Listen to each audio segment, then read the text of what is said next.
Walking into Sarah's kitchen felt like stepping into a warm hug.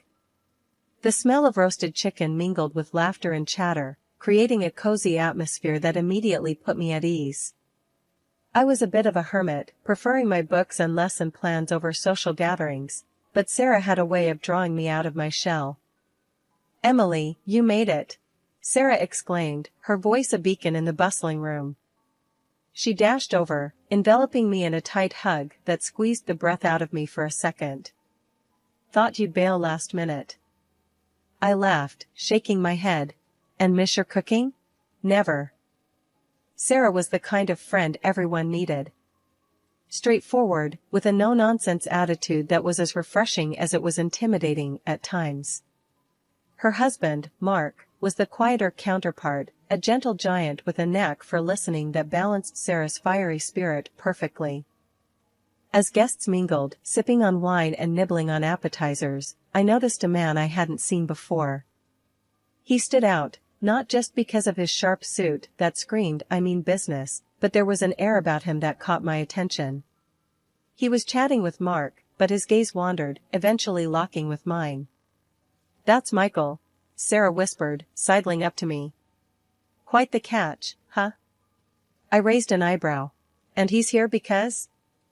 Sarah's grin was mischievous. "Let's just say, I might have played matchmaker tonight." Before I could protest, Sarah was dragging me across the room, my heart hammering in my chest. "Michael, this is Emily, the friend I've been telling you about." "Emily, meet Michael, the city's most eligible bachelor." Michael extended his hand, his grip firm but gentle. "Pleasure to meet you, Emily." His voice was smooth, with a confidence that made my knees wobble a bit. "Likewise," I managed to say, hoping my nervousness wasn't too obvious.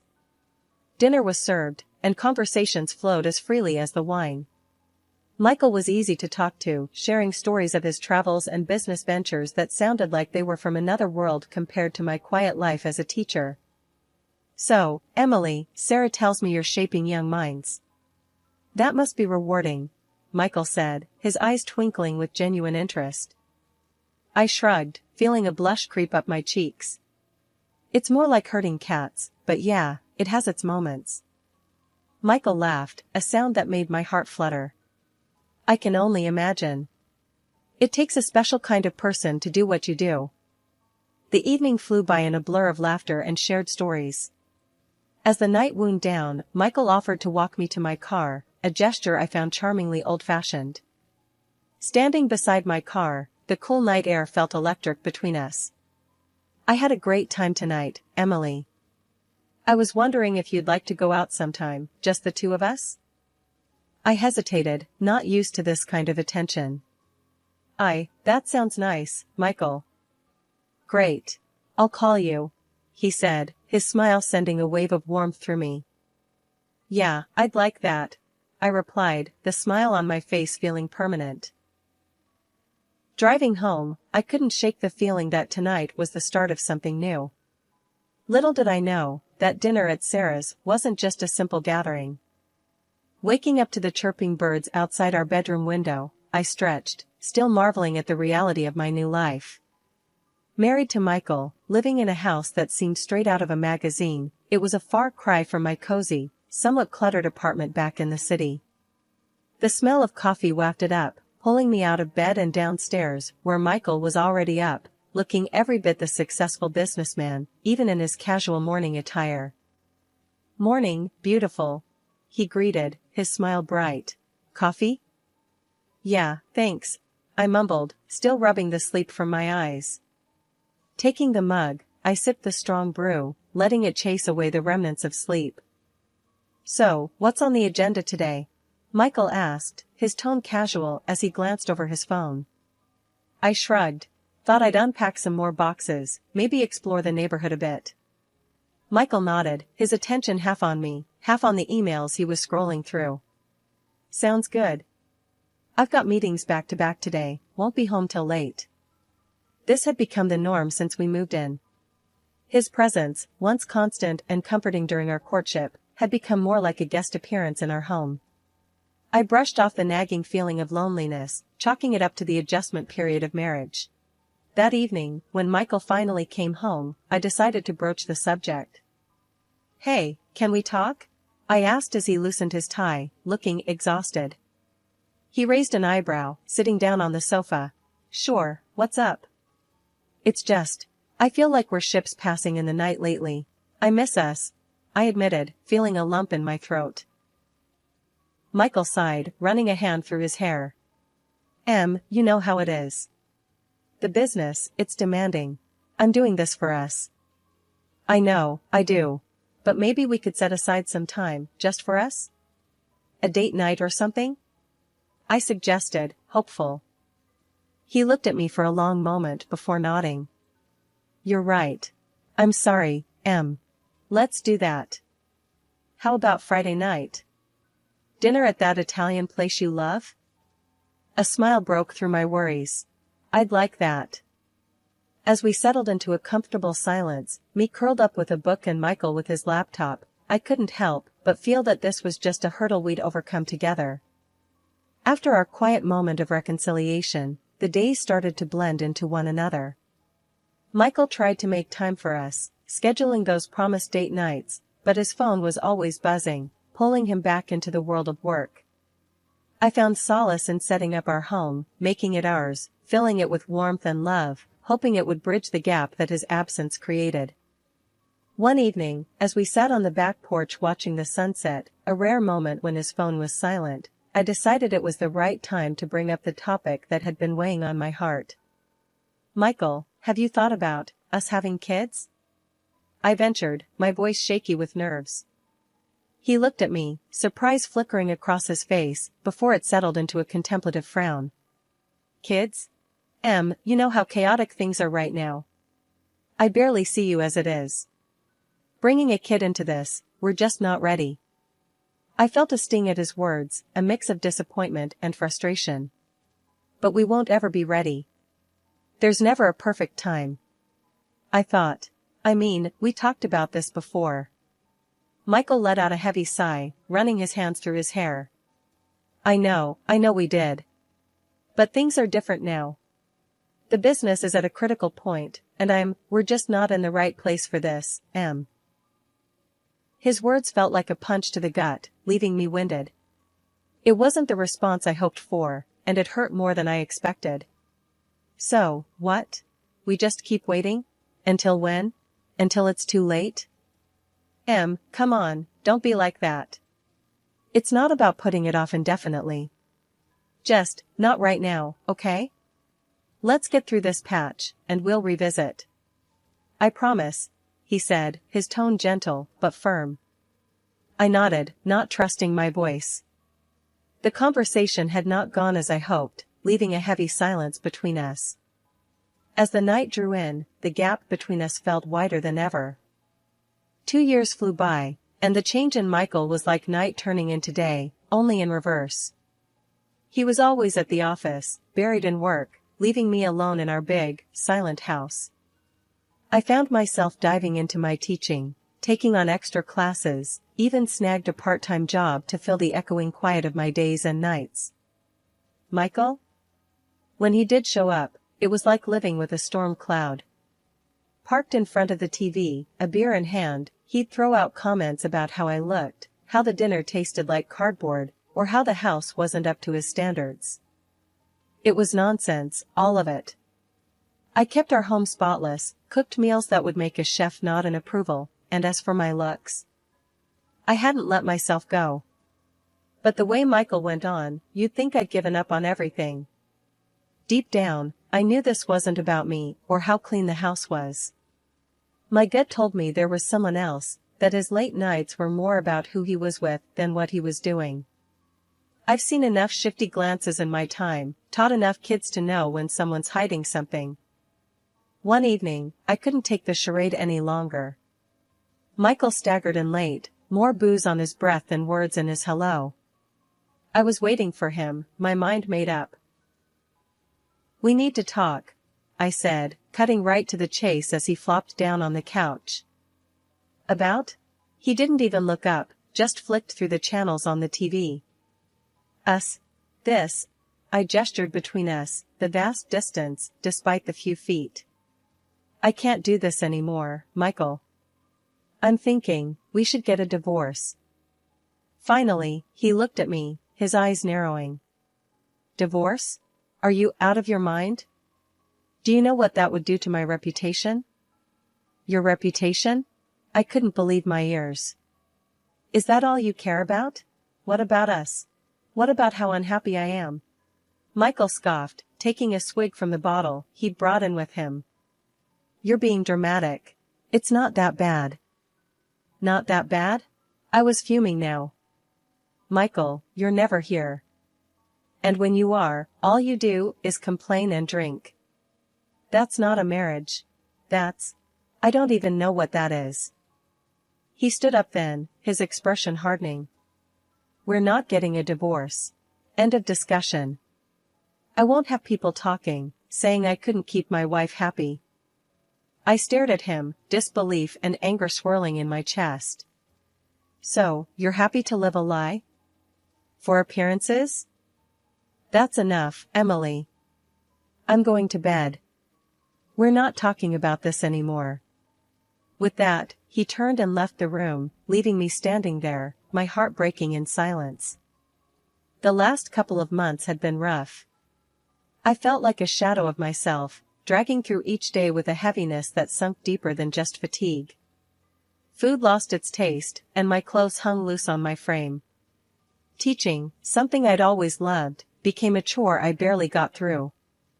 Michael seemed oblivious to it all, more concerned about the dust on the TV stand than the fact I could barely muster the strength to get out of bed. It got to a point where even I couldn't ignore it anymore. Something was off, and it wasn't just the blues.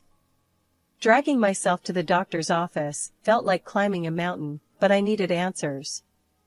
Sitting in that sterile room, when the doctor told me I was pregnant, it was like a jolt of electricity.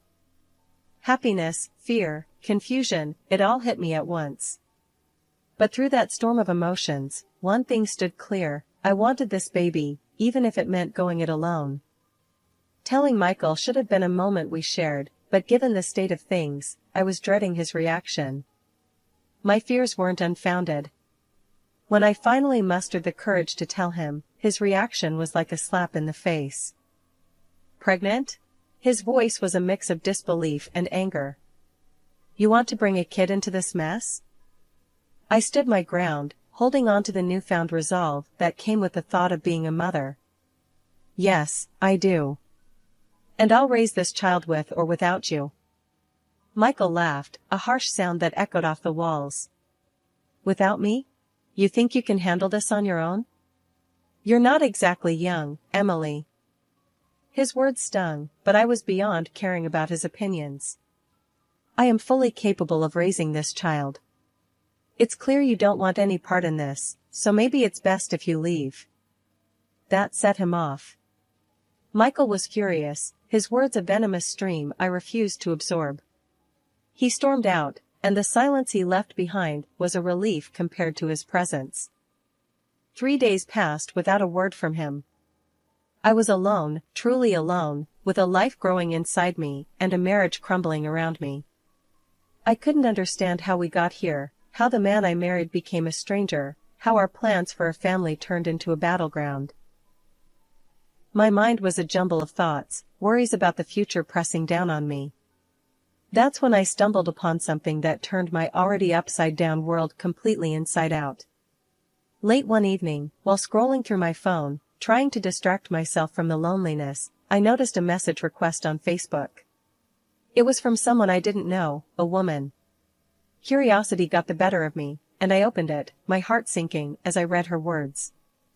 The message was brief, but clear. She claimed to be in love with Michael, telling me to let him go, because he didn't love me anymore. My initial reaction was disbelief, followed by a bitter laugh. Of course, there was someone else. The late nights, the detachment, it all made sense now. But seeing it in black and white was a slap I wasn't prepared for. Fury and hurt swirled inside me, urging me to do something, anything. So, I did what any self-respecting, scorned woman would do. I went to her profile. There, smiling back at me from the glowing screen, were pictures of Michael and her, cozy and smiling, a stark contrast to the coldness I'd been living with. I felt sick, my hands trembling as I put the phone down. It was one thing to suspect, another to have it confirmed so blatantly. I needed to confront Michael, to hear him admit it. But first, I needed support. Staring at my phone, the message from Michael's mistress still burning bright on the screen, I felt a surge of disgust and betrayal so intense it was like a physical blow. My hands shook with a mix of rage and heartache. Without thinking, I dialed Anna, my sister, needing someone to anchor me in this storm. Anna. I choked out the moment she answered, my voice a whirlwind of emotions. He's been cheating. There's someone else, and she had the nerve to message me. Anna's voice came through, sharp and clear, laced with anger on my behalf. That lowlife. Are you okay? What are you going to do? I'm done, Anna. I'm filing for a divorce. I can't do this anymore. Not only that, I'll make sure he pays for this, compensation for his cheating and alimony for the baby. I said, my voice growing stronger with each word, my resolve hardening. Before Anna could reply, a shadow fell over me. Michael had entered the room, his face a mask of fury and shock. Without a word, he snatched the phone from my hands, ending the call. Filing for divorce, huh? And you think I'm going to just roll over and accept that? He spat out, his voice laced with disdain. I don't care what you accept. You've made your bed, and now you're going to lie in it. I want nothing to do with you. I shot back, my heart pounding in my chest. Michael sneered, a cruel smile twisting his lips. I'm not marrying her, Emily. It was just an affair. And you think I'll give you a divorce? Pay you alimony? He laughed, the sound bitter and cold. I won't let you drag my name through the mud. And I sure as hell won't be paying for a kid that might not even be mine. His words were like daggers, but I stood my ground. You don't have a choice. I'll go through the courts if I have to. You think you can live this double life, juggling your wife and your mistress, without any consequences? You're wrong. Michael's anger seemed to boil over at that. You have no idea what you're getting into. I won't let you ruin me, he hissed, his face inches from mine. I'm not the one who ruined us, Michael. You did that all on your own. And now you're going to face the consequences, I said, my voice steady despite the storm of emotions raging inside me. The words Michael spat out about not wanting the baby and his refusal to leave his double life behind hit me hard. I was reeling from his coldness, his outright cynicism. In that moment, my decision was made, I was leaving. But as I turned to grab my things, a sharp pain cut through my stomach, so intense it ripped a scream from my throat. Michael, call an ambulance. I gasped, doubled over in pain, clutching at my belly. He looked at me, annoyance flickering in his eyes, before being replaced by a reluctant sense of responsibility. I'll drive you, he muttered, clearly irritated by the inconvenience. It was pouring outside, the kind of relentless rain that blurred the world into a watery haze. I struggled to the car, each movement a burst of agony. Michael drove, silent and tense, as we navigated the slick country roads. Then, horror struck, a warm rush of blood, a crimson stain spreading over my clothes and onto the car seat. Michael! I cried out, terror seizing me. There's so much blood. His reaction was a mixture of anger and disgust. Get out! He barked, pulling over with a screech. You're ruining the upholstery. In disbelief and pain, I somehow managed to get out of the car, expecting I don't know what. Help, maybe? But Michael just drove off, leaving me there alone, in pain and bleeding on the side of the road. I don't know how long I was there before darkness swallowed me whole. When I woke up, the sterile white of a hospital room greeted me, and my sister, Anna, was there, her face etched with worry and relief. Emily, thank God, she breathed out, squeezing my hand. I found you on the road. I was so scared when our call dropped, and I came looking for you. The pain had dulled to a throb, overshadowed by a heavy sense of loss. The baby? I whispered, fearing the answer. Anna's eyes filled with tears. I'm so sorry, Em. They couldn't save the pregnancy. Grief washed over me, a tidal wave of sorrow for the life that would never be. Amidst the pain, Anna shared that Michael had been in an accident too, found not far from where she'd found me. It seemed fate had a cruel sense of irony. He's here, in the hospital. It was his fault, the crash, she said quietly. It wasn't long before a police officer entered my room. He was a middle-aged man with kind eyes, introducing himself as Officer Daniels. He pulled up a chair, his demeanor gentle yet professional. Mrs. Thompson, I understand this is a difficult time for you, but I need to ask you some questions about last night. Your sister informed us of the circumstances leading up to your situation, he started, glancing at Anna before turning his attention back to me. Taking a deep breath, I nodded, signaling him to continue. Yes, I'll tell you whatever you need to know. Officer Daniels nodded, taking out a notepad. Can you tell me about the argument you had with your husband? The memories came flooding back, and I recounted the events, my voice steady, despite the pain that throbbed in my heart. We argued about our failing marriage, about his infidelity. And then, when I needed him the most, he abandoned me on the side of the road. The officer's brows furrowed as he scribbled down notes. And he was aware of your condition? That you were pregnant? Yes, he knew. I told him, and he didn't care. He left me there alone, I managed, the bitterness in my voice surprising even me. Officer Daniels' expression softened. I'm sorry you had to go through that, Mrs. Thompson. Based on your account and the preliminary investigation, we're looking into charges of neglect and endangerment against your husband. His actions led to serious consequences for you and the loss of your pregnancy. Anna squeezed my hand, her presence a silent support. The thought of Michael facing consequences for his actions was a cold comfort, but it was justice, however small. What happens now? I asked, the weight of everything crashing down on me all at once. We'll proceed with the investigation, and I'll need you to provide a formal statement when you're ready. We'll do everything we can to ensure your husband is held accountable, Officer Daniels assured me, his voice firm. As he stood to leave, he paused, looking back at me. Take care of yourself, Mrs. Thompson. We'll be in touch. After he left, the room was silent, save for the steady beep of the heart monitor. Anna was the first to break the silence. He'll get what's coming to him, Em. You're not alone in this. The days that followed were a blur of doctors, police statements, and endless hours of trying to piece together a semblance of normalcy.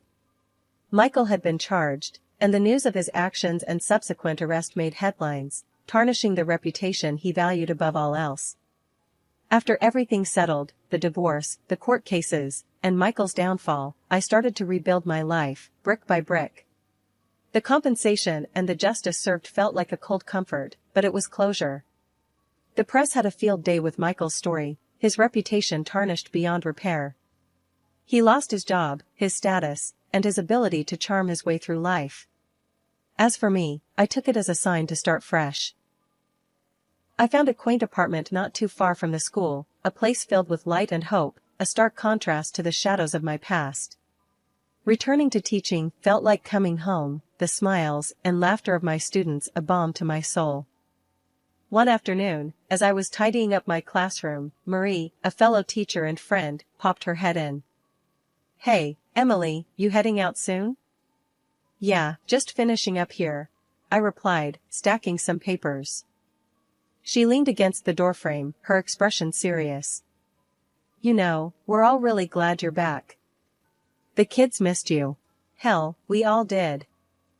I smiled, touched by her words. Thanks, Marie. It feels good to be back. Feels like I'm finally moving forward, you know? Marie nodded, understanding. You've been through so much, Emily. But you're one of the strongest people I know. You've got this whole new chapter ahead of you now. I chuckled, the idea of a new chapter, still feeling a bit surreal. Yeah, a new chapter. Just gotta make sure it's a good one, right? Exactly. She agreed with a grin. And hey, who knows? Maybe there's a new love story in there too. When you're ready, of course.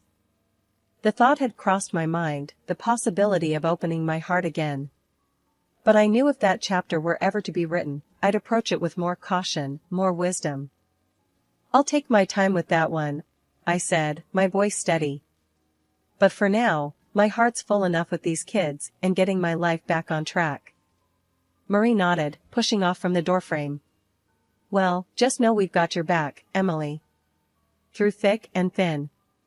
As she left, her words lingered in the air, a reminder of the support system I had around me. My journey hadn't been easy, and the scars would always be a part of me. But as I looked out at the empty classroom, filled with the echoes of laughter and learning, I felt a sense of peace.